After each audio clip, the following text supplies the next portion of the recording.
Hello viewers, কেমন আছো তোমরা সবাই? আশা করি সবাই খুব ভালো আছো। তো আজকে আমি তোমাদের সাথে শেয়ার করব 6 থেকে 12 মাস বয়সী বাচ্চাদের ডেইলি অ্যাক্টিভিটি সম্পর্কে বেশ কিছু ইনফরমেশন। সারাদিনের মধ্যে কিন্তু মা নানান কাজে ব্যস্ত থাকে, তবে এই 24টা ঘন্টার মধ্যে যদি মা দিনে দুবার আধ ঘন্টা করেও সময় বার করতে পারেন এবং বাচ্চার সাথে বসে বিভিন্ন অ্যাক্টিভিটিগুলো বাচ্চাকে দিয়ে করাতে পারেন, তাহলে বাচ্চা একটা রুটিনেও আসবে এবং বাচ্চার এই প্রত্যেকটা অ্যাক্টিভিটি ঠিকঠাক মতন হচ্ছে কিনা মা বুঝতে পারবেন, আর বাচ্চার ডেভেলপমেন্টও ভালোভাবে হবে। চলে বা তোমাদের সাথে শেয়ার করি 6 থেকে 12 মাস বয়সে বাচ্চাদের কোন সময় কোন কোন অ্যাক্টিভিটিগুলো করানো উচিত এবং কিভাবে তুমি তোমার অ্যাক্টিভিটির এই রুটিনটা সেট করতে পারো। তো চলো আর দেরি না করে ফটাফট ভিডিওটা স্টার্ট করি।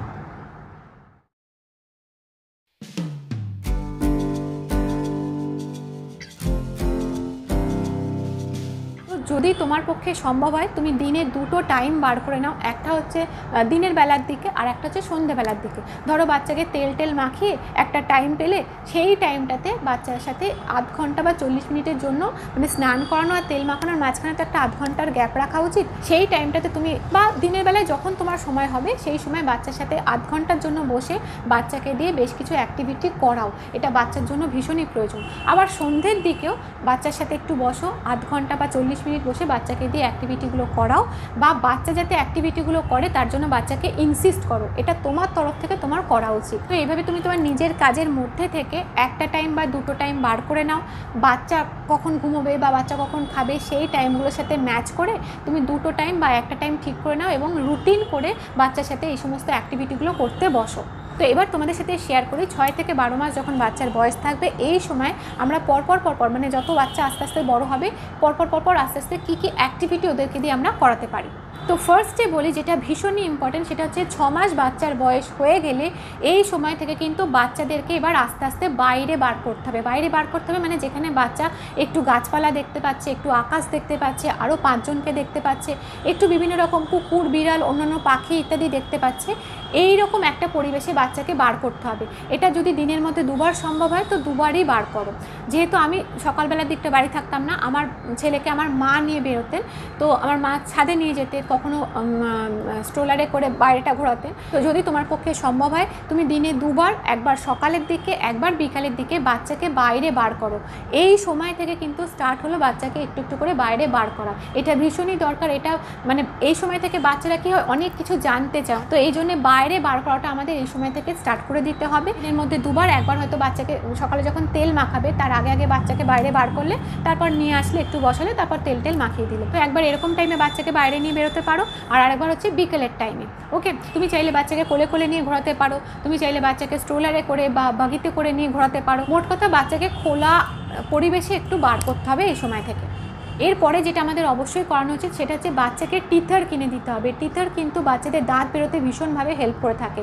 যেহেতু এই 6 মাসের পর থেকে পরপর আস্তে আস্তে বাচ্চাদের দাঁত বেরোনোর একটা প্রসেস চলতে থাকে, ভালো একটা কোম্পানির টিথার বাচ্চাকে কিনে দাও, তারপর বাচ্চার হাতে সেটা ধরিয়ে দাও, বাচ্চা মুখে নিয়ে সেটা চিবোতে থাকবে। এটা কিন্তু বাচ্চাদের খুব ভালো একটা অ্যাক্টিভিটি, বাচ্চা ভালোভাবে ধরতে শিখবে এবং বাচ্চা ভালোভাবে চিবোতে শিখবে। এর ফলে দাঁত বেরোনোর প্রসেসটাও খুব সুন্দরভাবে হতে থাকবে। 6 মাস হয়ে যাওয়ার পরপর বাচ্চাদেরকে সাপোর্ট দিয়ে বসানোর চেষ্টা শুরু করে দিতে হবে। সেটা চারপাশে বালিশ দিয়ে হোক বা বিভিন্ন গদি টদি তৈরি করে হোক, বাচ্চাকে আমাদের চেষ্টা করতে হবে যেন বাচ্চা সাপোর্ট দিয়ে বসতে শেখে। তারপর যখন দেখবে বাচ্চা এইভাবে সাপোর্ট দিয়ে বসতে পারছে, তখন সাপোর্টগুলো আস্তে আস্তে সরিয়ে দেবে, দেখবে বাচ্চা আপনি নিজের থেকে বসে থাকছে কিনা। যত বাচ্চাকে এভাবে বসিয়ে রাখার প্র্যাকটিস করাবে তত বাচ্চার পিঠ শক্ত হবে এবং যে সমস্ত ডেভেলপমেন্টগুলো সামনে হওয়ার কথা সেগুলো ঠিকঠাকভাবে হতে থাকবে। এরপর যখন তুমি দেখবে বাচ্চা আস্তে আস্তে বসতে শিখে গেছে, তখন তোমার আর বাচ্চাকে আলাদা করে এই বসানোর ব্যাপারটাকে অ্যাক্টিভিটির মধ্যে রাখার দরকার নেই, বাচ্চা নিজের খেলার ছলেই বসে থাকবে, ঠিক আছে। এরপর যে অ্যাক্টিভিটিগুলো বাচ্চাকে করাতে হবে, মানে যখন দেখছো বাচ্চা বসতে শিখে গেছে তখন থেকে যেগুলো করাতে হবে সেগুলো হচ্ছে বাচ্চার সামনে কিছু বল ছেড়ে দাও বা বলটাকে গড়িয়ে দাও। তার ফলে বাচ্চা দেখবে কি বল গড়িয়ে এদিক থেকে ওদিক যাচ্ছে। বা কিছু দম দেওয়া খেলনা হয়, যেটা দম দিলে টকবক, যেমন আমার ছেলের ক্ষেত্রে একটা ঘোড়া ছিল, সেই ঘোড়াটাকে দম দিলে কি হতো, ঘোড়াটা টক করে এগোতো, এবার ও ভালো করে সেটাকে লক্ষ্য করতো। এই যে বাচ্চা লক্ষ্য করছে কোনো একটা মুভিং জিনিসকে একদিক থেকে আরেক দিকে যাচ্ছে, সেটা তখন বাচ্চার কি হবে, ওর পিছন যাওয়ার একটা মানে ইচ্ছে জাগবে এবং বাচ্চা কী করবে, একটু হামাগুড়ি দিয়ে ওই দিকে যাওয়ার চেষ্টা করবে। এই যে অ্যাক্টিভিটিটা, এইটা বাচ্চাকে কিন্তু হামাগুড়ি দিতে অনেক হেল্প করবে। তো আস্তে আস্তে বাচ্চার মধ্যে একটা হামাগুড়ি দেওয়ার প্রবণতা তৈরি হবে। যখন তুমি দেখবে বাচ্চা বসতে শিখে গেছে, সেই সময় বাচ্চার সামনে কিছু মুভিং অবজেক্টকে ছেড়ে দাও, যাতে বাচ্চা তার পিছন একটু করে এগোতে শেখে, মানে একটু করে হামাগুড়ি দিতে শেখে। নেক্সট যে কাজটাকে তুমি তোমার বাচ্চার অ্যাক্টিভিটির মধ্যে আনতে পারো এবং যেটা ভীষণই দরকার, সেটা হচ্ছে যখন তুমি লক্ষ্য করবে যে সময় থেকে যে বাচ্চার 2টো দাঁত বেরিয়েছে বা 4টে দাঁত বেরিয়েছে, এই সময় থেকে বাচ্চাকে ফিঙ্গার ফুড দেওয়া শুরু করো। ফিঙ্গার ফুড মানে হতে পারে বাচ্চাকে একটু বিস্কুট ভেঙে দিলে বাচ্চা দাঁত দিয়ে কাটলো, বা একটু গাজর সেদ্ধ করে দিলে বাচ্চা একটু সেটাকে কাটলো। এই যে সময়টায়, এই সময়টায় যদি তুমি এটাকে স্টার্ট করতে পারো না, এটা কিন্তু আগামী দিনে ভীষণ ভালো হেল্প করবে এবং এটাকে কন্টিনিউ করে যেতে হবে। তাহলে কিন্তু বাচ্চার যে চিবিয়ে খাওয়ার যে স্বভাবটা সেটা তৈরি হয়ে যাবে এবং বাচ্চার চিবিয়ে খাওয়া নিয়ে কোনো রকম চিন্তা তোমায় করতে হবে না। তো এই সময় থেকে বাচ্চাকে ফিঙ্গার ফুড দেওয়া এবং ফিঙ্গার ফুডটা যাতে বাচ্চা নিজের হাতে ধরতে পারে এবং দাঁতে কাটতে পারে, এটা লক্ষ্য করা ভীষণ দরকার। 9 মাস বয়সী বাচ্চাদের ডায়েট চার্টে এবং 10 মাস বয়সী বাচ্চাদের, মানে যে সমস্ত বাচ্চাদের বয়স 10 মাস হয়ে গেছে, সেই সমস্ত বাচ্চাদের যে খাদ্য তালিকা, সেই খাদ্য তালিকায় কিন্তু আমি ডিটেলসে ফিঙ্গার ফুড খাওয়ানো নিয়ে বলেছি এবং খাদ্য তালিকাতে বেশ কিছু ফিঙ্গার ফুডকে ইনক্লুড করেছি। তো তোমরা যারা ওই ডায়েট চার্টগুলো দেখোনি তারা কিন্তু অবশ্যই ওই ডায়েট চার্টগুলো দেখে নিও। এর পরের অ্যাক্টিভিটিটা হলো ভীষণই গুরুত্বপূর্ণ, এটা বাচ্চাদের ব্রেন ডেভেলপমেন্টে বা বাচ্চাদের বুদ্ধিমান করতে অনেক বেশি সাহায্য করে। সেটা হচ্ছে যখন বাচ্চা বসতে শিখে যাবে সেই সময় থেকে বাচ্চাদেরকে বসিয়ে তাদের সামনে এমন কিছু খেলনা বা এমন কিছু জিনিস দাও যেটার থেকে বাচ্চারা কজ আর এফেক্ট শেখে, মানে কোনো একটা কিছু করলে তার এই ফলটা হচ্ছে, এটা বাচ্চা বুঝতে শেখে। খুব সিম্পলভাবে বলি, যদি বাচ্চার সামনে একটা কোনো বাজনা দাও যে সুইচ টিপলে আওয়াজ হচ্ছে, তো সেই বাচ্চা সুইচ টিপবে, সেখান থেকে একটা আওয়াজ হবে, এর ফলে বাচ্চা বুঝতে পারবে যে সুইচটা টেপার ফলে শব্দটা হচ্ছে। বা কোনো একটা কিছু টিপলে একটা হালকা আলো বেরোচ্ছে, তার ফলে বাচ্চা বুঝতে পারবে যে এটা টেপার ফলে এখান থেকে আলোটা আসছে।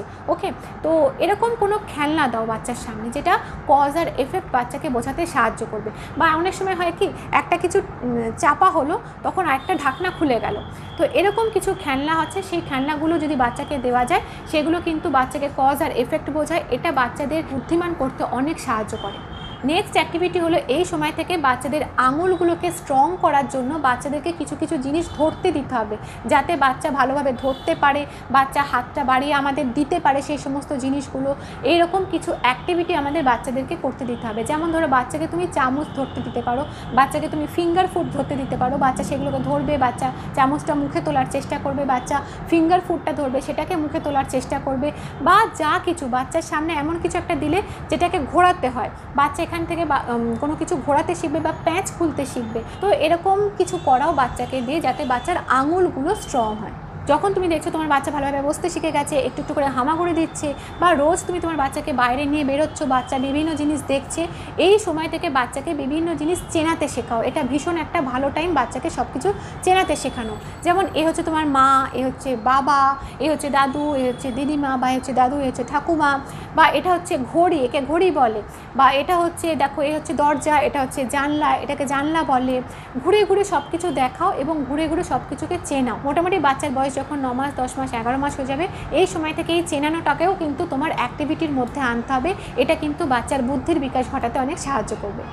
এরপর যখন তুমি দেখছো তোমার বাচ্চা ভালোভাবে হামাগুড়ি দিতে পারছে, ভালোভাবে হামাগুড়ি দিতে শিখে গেছে, তখন আর একটা কাজকে তোমার অ্যাক্টিভিটি রুটিনের মধ্যে যোগ করো। সেটা হচ্ছে বাচ্চাকে একটু করে দাঁড় করিয়ে দাও, বিভিন্ন জিনিস ধরে ধরে দাঁড় করিয়ে দাও। সারাদিন ধরে বাচ্চা হয়তো মাঝে মাঝে এরকম করবে, তুমি তোমার তরফ থেকে যখন বাচ্চার সামনে বসছো এই সমস্ত অ্যাক্টিভিটি করানোর জন্য, তখন এই অ্যাক্টিভিটিটাকেও এর মধ্যে ইনক্লুড করো। বাচ্চাকে কিছু কিছু জিনিস ধরে দাঁড় করিয়ে দাও এবং দেখো বাচ্চা কতক্ষণ ধরে ধরে দাঁড়াতে পারছে। এভাবে আস্তে আস্তে এই সময়টাকে বাড়াও এবং দেখবে একসময় বাচ্চা নিজেই ধরে ধরে দাঁড়াতে শিখে গেছে। এরপর যখন তুমি দেখবে তোমার বাচ্চা নিজের থেকেই ধরে ধরে দাঁড়াতে শিখে গেছে, তখন এটাকে আর তোমার অ্যাক্টিভিটির মধ্যে রাখার দরকার নেই, বাচ্চা তো নিজে নিজে দাঁড়াতে শিখেই গেছে। তখন যে কাজটাকে তোমার অ্যাক্টিভিটির মধ্যে আনতে হবে সেটা হচ্ছে বাচ্চাকে মাঝে মাঝে ওয়াকারে ছেড়ে দিতে পারো। আর যদি ওয়াকার না দিতে চাও, তো সেক্ষেত্রে বাচ্চা যখন ধরে দাঁড়িয়ে থাকবে, তখন মানে কোনো একটা কিছু বাচ্চা ধরে দাঁড়িয়ে থাকবে, তখন বাচ্চাকে নিজের দিকে ডাকো, দেখো বাচ্চা এগিয়ে আসে কিনা। এইভাবে কিন্তু বাচ্চা আগামী দিনে হাঁটতেও শিখবে সহজে। বাচ্চাকে কিভাবে আমরা সহজে হাঁটা শেখাতে পারি তার উপরে কিন্তু আমি একটা ডেডিকেটেড ভিডিও করেছি। তোমরা যারা ওই ভিডিওটা দেখোনি তারা কিন্তু ওই ভিডিওটা অবশ্যই দেখে নিও। এই ভিডিওটা দেখলে তোমরা কিন্তু বুঝতে পারবে কীভাবে বাচ্চাকে সহজে আমরা হাঁটা শেখাতে পারি। এরপর আর একটা গুরুত্বপূর্ণ কথা তোমাদের সাথে শেয়ার করতে চাই, এবং এটা আমি নিজের অভিজ্ঞতা দিয়ে বুঝতে পেরেছি। সেটা হচ্ছে মোটামুটি বাচ্চার বয়স যখন 8 মাস 9 মাস হয়ে যায়, এই সময় থেকে বাচ্চারা একটু একটু করে শব্দ করতে শুরু করে, বিভিন্ন কিছু বোঝাতে চায় নিজের মতন করে আওয়াজ করে করে। তো এই টাইমটা থেকে না বাচ্চার সাথে বেশি করে কথা বলার চেষ্টা করো, বেশি বেশি করে কথা বলো, বেশি বেশি করে সময় দাও বাচ্চার সাথে, যাতে বাচ্চা আরও বেশি করে কথা বলার চেষ্টা করতে পারে। এই সময় থেকে যেটা একদমই করানো উচিত না সেটা হচ্ছে মোবাইল দেখানো। যখনই এই সময় থেকে বাচ্চাকে মোবাইল দিয়ে বসিয়ে দেবে তখনই বাচ্চার মধ্যে এই যে কথা বলার যে একটা ব্যাপার আসছিল সেটা একদমই স্টপ হয়ে যাবে, এবং এটা আমি না নিজে খুব ভালো করে বুঝতে পেরেছি। তাই তোমাদেরকে বলছি, নিজেরা যত পারো এই সময় থেকে বাচ্চার সাথে কথা বলার চেষ্টা করো, জোরে জোরে মুখে ভঙ্গি করে করে, হাত নেড়ে নেড়ে, তাহলে বাচ্চা খুব তাড়াতাড়ি কথা বলতে শিখবে ভালোভাবে। না হলে কিন্তু বাচ্চার এই যে কথা বলার ব্যাপারটা অনেকটা দেরি হয়ে যাবে। তো তুমি মোটামুটি নিজের সময় বার করে বাচ্চার খাওয়া দাওয়া, বাচ্চার ঘুমানোর সময় দেখে একটা রুটিন করে নাও, যে রুটিনের মধ্যে এই অ্যাক্টিভিটিগুলো পরপর বাচ্চা করছে কিনা এগুলো ঠিক মতন সেগুলো দেখতে থাকো। দিনের মধ্যে 2টো টাইম বার করে বাচ্চাকে নিয়ে এগুলো বসো, বাচ্চার সাথে সময়ও কাটবে ভালো, আর বাচ্চার ডেভেলপমেন্ট ভালোভাবে হচ্ছে কিনা সেটাও তুমি বুঝতে পারবে। তো আজকে ভিডিওটা এই পর্যন্তই থাকলো। যদি তোমাদের ভিডিওটা ভালো লেগে থাকে তো একটা লাইক করো, শেয়ার করো, সাবস্ক্রাইব করো আমাদের চ্যানেলটা, আর আমাদের চ্যানেলের সঙ্গে অ্যাটাচ থেকো। Thank you.